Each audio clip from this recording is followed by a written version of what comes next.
Rabotai, tonight is the fourth night of Chanukah. It's corresponding to the fourth midah in Hashem's name. Kel, Rachum, V'Chanun, Erech. Erech is the first one. It's the fourth one. It corresponds to Hashem's infinite amount of patience. The fourth night of Chanukah, while you lit the candles, you were supposed to pray for patience. You understand? Because it's Erech. Erech is patience, to be long, elongated. You gotta say that before. Before, yeah, okay? Now, tonight is a special night because not only do we have a Mesibat Chanukah, not only do we have a Shiur of Chanukah, not only do we have such a beautiful amount of people over here coming to learn Torah, we also have a Seum Masechet. Seum Masechet. And this Masechet that I started this maybe 4 or 5 months ago, Masechet Nedarim. You guys remember many months ago, right before Rosh Hashanah, I gave a lecture on unnecessary vows. And that was the name of the lecture. Vows. Making a vow. How to cancel a vow. If a person makes a vow, how bad it is. A neder. A shua. Swear. It's a bad thing to do. And the reason I gave that lecture is because I was doing the Masechet at that time. And I needed to finish the Masechet a long time ago. But things, a lot of projects you have going on. And suddenly you find, yourself in the middle of Chanukah. You finished, that's all. And I finished today. And usually when I finish a Masechet, I finish the whole thing, then I do Siyum. Today, I kept the last couple of lines for you guys so we could learn it together. The reason is because I want everyone over here to be part of the Seum Masechet as if you learn Masechet Nedarim. And why is this Masechet so important? It has 91 pages exactly. 91 pages. God's name, Havaya, Yud Kei Vav Kei is 26. Adnut, Aleph Dal Nun Yud is 65. 65 plus 26 is 91. And this Masechet has exactly 91 pages. This is one of the only Masechets inside the Talmud that there's no Rashi. There's no Rashi on this Masechet. We don't know who wrote the Pirush over here. We call him the Mefarish. We don't know who he is. There's no Rashi on this. And why this is even more important to learn to have a Seum Masechet, you guys don't know the Zechut you have. Because in Chanukah, how many candles do we light altogether? First night, we light 1. Second night, 2. You do 1, plus 2, plus 3, plus 4, plus 5, plus... Like this you go. How many do you get altogether? 36. 36. How many tractates of Gemara are there? 36. The reason why the Chachamim didn't establish, just like Purim, to have a Seudah on Chanukah, right? There's no mitzvah to have a Seudah on Chanukah, right? How come they didn't establish it? To remind us that the whole point of Chanukah is not to eat and to feast. The whole point of Chanukah is to learn. To learn what exactly? Halakha. Rav Nachum Breslov writes in Likutei Moharan, I remember learning this a long time ago, and it always resonated with me, that the Chanukah, the whole point of Chanukah is Ad shetichle regel min hashuk. Until people start walking outside, right? The mitzvah to light the Chanukah candles is half an hour after sunset. Right or wrong? Yeah, according to the older halakha, the only question is where do you start? Rambam and the other Mefarish, other Rishonim. So the whole point is people walking. How do you say walking in Hebrew? Lalechet. Halacha. How do you say halacha? How do you say law in Hebrew? Halacha. Lalechet. Regel min hashuk. It's very important to learn Gemara on Chanukah. It's a very big thing. To take upon yourself to learn one Masechet. And this Masechet is one of my favorites Masechets because not only does it have 91 in it, which is Gematria Sukkah. Not only is it Gemara and Chanukah, but the Masechet Nedarim is things that nobody learns about, and everyone does it. Everyone does it.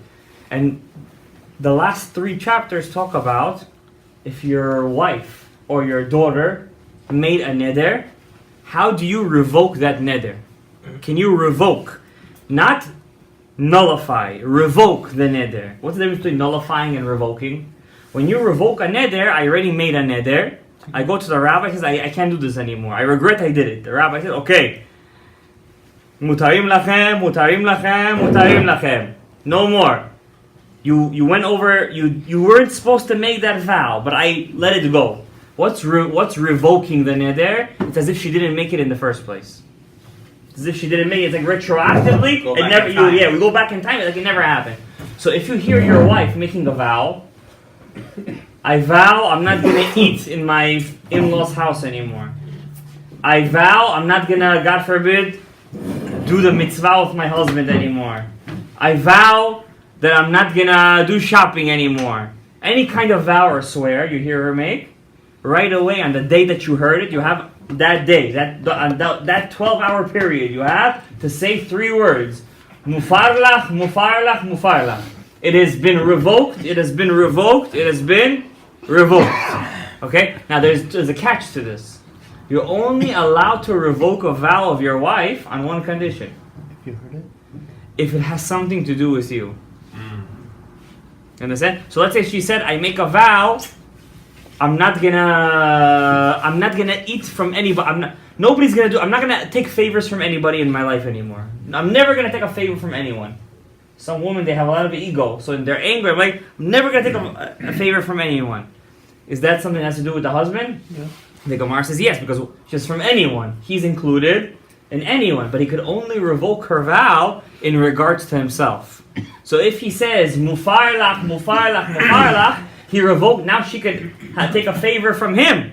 He could do shopping from her, but she can't enjoy from anyone else until she goes to a chacham and does hatarat nedarim. Understand? So, now for example, she says, I'm not going to do laundry anymore. So he cleared himself. He clears. You could only clear yourself out of all this. He says, I'm not gonna do laundry anymore in the house. I'm not gonna cook for you anymore. What about annulling? That's not. Oh, you're not annulling the vow. You're revoking the vow. Like it never happened. Like it never happened. I know, but how can a husband also annul? No, husband cannot annul his wife's vows. She has to go to a chacham. Okay. Now, so let's say your wife says to you, "I'm never gonna clean the house again. Never." Kill yourself, I'm not gonna do it. Right away, what? Now she made a vow. So what do you have to do? You have to say right away, mufarlach, mufarlach, mufarlach. It's cancelled, it's been revoked. Like, she never said that and she could clean for you. Okay? But she could only clean for you. She can't clean. If she said, I'm never gonna clean in my life again, let's say. She said like that. That means, and you say mufarlach 3 times, she could clean the house for you, but she can't clean the house for, I was just joking, blah, blah, blah, blah. Now let's say a lot of times women, they go to these challah parties, and they say, and the Rebbe said, they do big averot, those ladies. Why? They get up. First of all, half of the brachot over there are bracha levatala. Half of them are bracha levatala. Already, Rav Ben Zion Mutzafi made a big deal about this. A lot of the brachot, they don't know halachot, and they're making brachot levatala.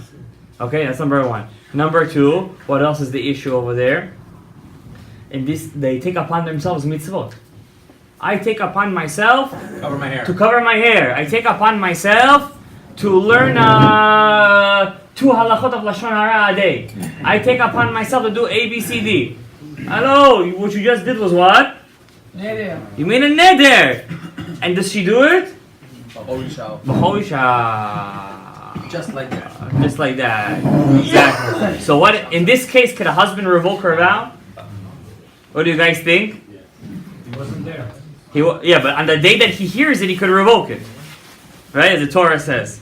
But does that vow have to do anything with him? Yes or no? The answer is, it depends. If Overaction said something. but let's say she takes upon herself to learn 2 halachot of lashon hara a day. It does affect him. Does that affect him or not? Yes. It's, let's say during her learning the 2 halachot a day, she tells her husband, okay, from now on, honey, you're gonna remind me to do those 2 halachot. Kakoi remind you, listen, I'm working, kids, this, that, you don't have time to remind you? In that case, that has to do with him, right?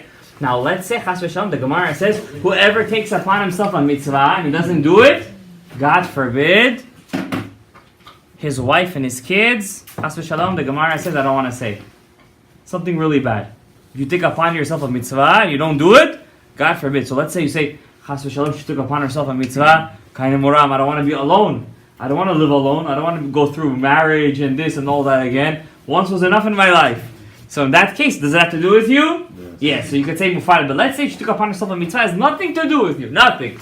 She took upon herself, I don't know, to do my mahronim. Does that have to do with you? Could she do it herself? Does it bother you? Doesn't bother. She does. It doesn't. In that case, you can't revoke her vow. So these halachot, the Gemara says, tluyin b'chut ha'sa'ara. It's being held by the line thin hair. And the saying it's very, very, it's halachot that you could fall or you could get it. You understand? You gotta know these halachot. Now the last thing the Gemara talks about, and we're gonna learn it together, B'ezrat Hashem, what's the halacha, Rabotai, if a wife tells her husband, Chas v'Shalom, I was with another man. Can't believe her. Did somebody just say gangsta? This isn't kosher boys over here. Alright? Who's a real gangsta? Okay? Rabotai, you okay over there? Give this guy some monkey shoulder. So, let's say a girl goes to a guy and she says to him, to her husband, Chas v'Shalom, you know, sir, you can't be with me anymore. Pashimu! I was with the milkman. I was with the grass man. The trainer. Yeah. I was with the trainer. By the way, Sampa, in couple of years ago in Long Island, all these married women were getting these personal trainers. Yeah. That's where you know it from. And they were being caught. They were caught by their husbands. Couple of them, these married women, cheating on their husband. He was training. He was Persians. What does it matter? The point is that this is the case. This was the case. Now let's say a person's wife comes and tells him, Jonam, you know, I stepped out. Do you believe her or not? We're not So the Gemara said, the Mishnah says, in the beginning the rabbi said, because she said that, because she said that, you divorce her, and she doesn't get a penny from you. Not even 1 penny, no alimony. Efes, she loses her ketubah. Penniless, no ketubah. She can't sue you in court, no 50-50. Then the Gemara says, all these women, Chas v'Shalom, because most of the Jews are what? Unfortunately, they're Ama'aretz, right? A lot of women were doing shtiyot, and the Gemara says, so the girls used to use this excuse that their husbands should divorce them even though they didn't do anything. They would go to their husbands and say, you know, Joe Schmo was with me, and then the husband would be like, but really she didn't do anything. She was just using this as a ruse to get out of the marriage. But why? But she already had a lover waiting for her. You understand what I'm saying? So that's called Shema Natna Einea Ba'acher. Maybe she gave her eyes on someone else. Okay? Now, let's learn the Gemara inside. Ha'iteta, there was a woman, Dechol Yoma Detashmish, Mikadma Mashia Yede Legavra. Every night that she was with her husband, she would wake up early in the morning and prepare the Al Netilat Yadayim, and then she would wash her husband's hands for him. Every day, like this she would do, respecting. The Gemara says a woman has to, she has to be with her husband, cook for her husband, wash his hands, and wash his legs. That's what the Gemara says. Yeah, that was back in the day, of course. Not anymore. This doesn't. Yeah, what happened? Huh? Yeah. Now the husband washes his wife's hands and legs. Okay. Yom Echad, one day, so she woke up early in the morning, she started washing his hands. In the morning. So he told her, now why are you washing my hands? Don't you usually do this when we're together the night before? Last night, you know, we didn't do anything. She told him, Im Ken, what do you mean? She says, I was with somebody last night. I don't know. I don't know who it was. So she told him, it must be one of the goyim came. Ahule, the Abu Achaidna was, you know, they back in the day they were peddling merchants. People used to go from door to door and sell spices, shoes, clothing, all this kind of stuff. But she told him, she told him, if it wasn't you, maybe it was one of them. So the guy goes to the biggest rabbi back then. His name was Rav Nachman. Not Rav Nachman from Breslov. No, not that one. Rav Nachman from the Gemara, Jonah. So he says, Amar Rav Nachman said, Mutar. You can still stay married with her. Why? Shema natna be'acher velet ba mishashamira. Maybe she She wanted you to divorce her, so she fabricated this whole story because she's in love with somebody else. So therefore, you could continue to be married to her, and you don't have to divorce her. What if she? No, there's no proof. But she has assigned someone else. No, so you're talking out of emotions right now. In the Gemara's world, in halacha, there's no emotions. Okay, there's straight halacha. It's black and white. There's no gray areas over here. Okay, even the gray area, which is a safek, it's black and white. Okay. Next story, the Gemara says, one day there was a woman. She fought with her husband the night before, and she wasn't in a good mood. So she goes to her husband. Amar la, he said to her, Ha'idna ma'ishena, why are you in a bad mood today? He told her. Amar la, she said to him, she replied, Me'olam la tza'artan b'derech eretz ki ha'idna. Last night when we were together, you hurt me. While we were, the wife said to her husband, last night we were in the bedroom, you hurt me. She said to him. Amar la, he said to her, Lo hava hada milta ha'idna. What are you talking about? I wasn't with you last night. Amar la, he said to him, In ken, halen nochin naftu yedavu acha ha'idna. So she said to him, therefore, if it wasn't you, maybe it was one of those chornis from the outside. He came and he was with me. Yeah. So who does he go to? Which rabbi? Rav Nachman. He goes to Rav Nachman. So Amar lehu Rav Nachman. Rav Nachman said to them, Lo tashkichun beh.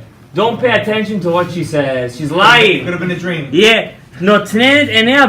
She's fabricating this whole story, Ariel. Why? Because she wants you to give her a divorce again. The Gemara ends with one more story, and we'll do it together.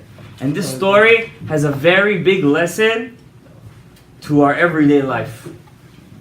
If there was one, let's call it a Casanova. You know what a Casanova is? A guy who likes to go from house to house and, Esav Arasha. That was your mailman. Yeah, a mailman. If there was a certain mailman, Casanova, he was inside a certain married woman's house. What was he doing over there? What do you think he was doing? He was helping do the laundry. Suddenly, her husband came home from work early.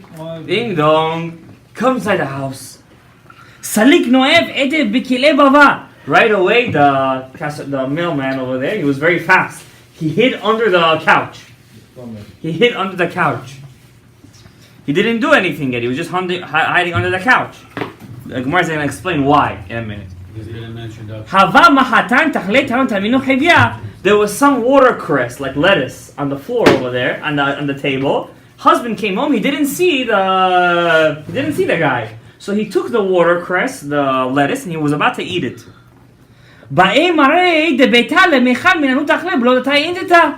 He was about to eat, and the wife was in the kitchen. She was trying to clean all the marks from her, and he didn't know that this lettuce, back then there was a lot of snake problems, especially and if you live in a hot area, there's a lot of snakes. When a snake eats from the food, it always leaks its poison over there. So that lettuce that the guy was about to eat, the husband, had a little bit of snake poison inside. And that guy hiding under the couch, he saw the snake bite it. And the wife was in the kitchen. She couldn't warn her husband.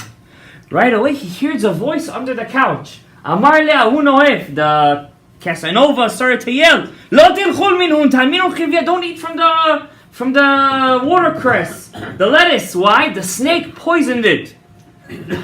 And so now he's in a dilemma. Why? What the heck is this guy doing under my couch over here? He probably was doing something with my wife. Can I live with her or not? So who does he go to? Once again, he goes to who? Rabbi Avraham? Rav Nachman. He goes to Rav Nachman. So Amar Rava. But Rav Nachman already passed away at that time, and his student was alive. Who was his student? Rava. Amar Rava says, Im tete sharia, that your wife is allowed to you. You're allowed to stay married to your wife. Why? Look what he says over here. Ite de'avad isura, if the Casanova would have actually committed the sin, nicha le de lechol ve'lemot. he would have wanted you to die. If he would have already have sinned with your wife, he would have wanted you to die. The fact that he warned you means that what? He didn't do anything. He was innocent. He's a noef. Why? Huh? He's a noef, though. What does it mean? What? He's a noef. What does it matter? Oh, so the Gemara says, "Dichtiv ki ni'afu v'dam b'yedehen." When a person, God forbids, does adultery, automatically the next sin after that is what? Killing a person, murder. And instead, adultery leads to murder. If he didn't do the adultery, that means he wouldn't want to murder the husband. So in that house right now, at that moment, he's a tzaddik. He didn't do anything. Why? How do we know? Because he saved the husband's life. So the Gemara asks an amazing question. The Gemara says, Pshita. It's obvious. What's obvious over here? Since that he saved the husband's life, he didn't do anything. Why does the Gemara need to tell me the story? The Gemara says something amazing. You might have said that the adulterer did commit the sin. Why? But he saved the husband's life. Why would you say that he did commit the sin? And the reason why he told the husband that he prefers that the husband not die. There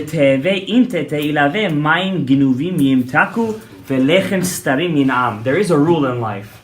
Anything that's forbidden is sweeter. Anything that you steal tastes better. Anything that's not kosher always tastes better.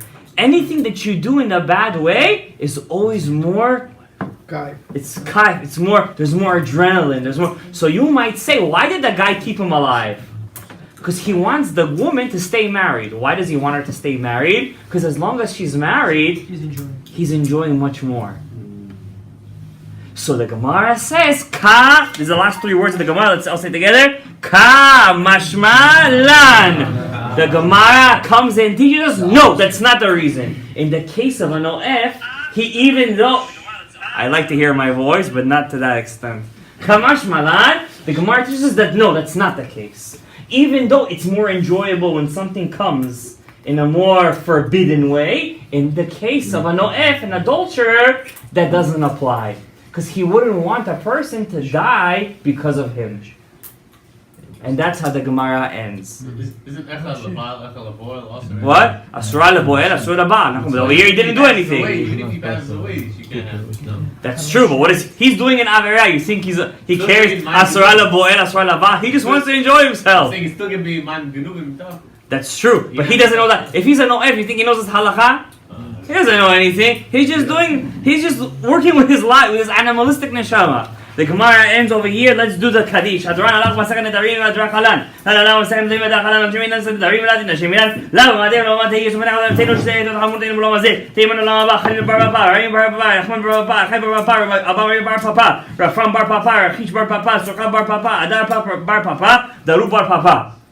By the way, I prayed by their graves last time I was in Israel. We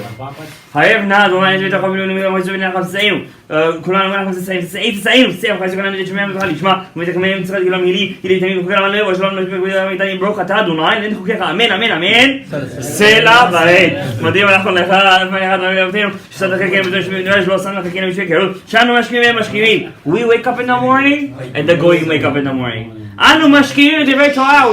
We wake up in the morning. What's the first thing we say? Modeh wake up to Torah. V'hem mashkirin divrei Talim. What's the first thing goyim do when they wake up in the morning? They take their phone. They want to see the latest news. I hope nobody in this room does that. Okay? They work and we work. They work and they never get the reward in Olam Haba. We work and we get the reward in Olam Haba. We run and they run. We run to Olam Haba. They run to Be'er Shachat. Yehi, Ratzon. And everyone over here, you should know. All of you guys, it's as if you finished this Masechet. Because we learned the last part, everyone, together. So it's a very powerful moment. After we say the Kaddish, take a moment to ask your wishes from HaKadosh Baruch Hu. Doesn't matter. Right now, this is just as powerful as when you lit the Chanukah candles. The first half an hour, Chanukah is not like the other holidays. Why? Other holidays, the whole day, the power of that holiday is shining. And Chanukah, it's only for that half an hour, the first half an hour. this moment right now, we're re-enlivening, we're reawakening that. That's why in our parochet over there, we specifically put a menorah. Because the light of Chanukah has to shine forever, the light of the Jewish soul. Yes, on Fanecha, when you have to turn the same second day. Can't as you the three Mr. Swimmer, Akin Saima, the more than Mish was a game with the Baba, Skut Kolatanaim, Amuraim, Tamidakami, Amudil Zari, Shotamush, P, and Pizar, Ibzari Adolam, Kemi, Lekan, Smala, Kibi, Buya, Mechas, Rashon Haim, or him, Minas, Roshua, Oza Muiten, and I read on Shalom, Gadaev, Kadash, Mahaba, and when you are Talahayam, Sky, Tomikaya, Man, Lekan, Gaval, Makapu, Hanam, coming out, the Tamab. Ishmael יבני קודשה ברכו מחודי ויקרא ויצמח פול קרא ויקרא מי שחיים חי יכול ונומיון כמו חי יכול בית של הקרא בזמן קריב ונו אמן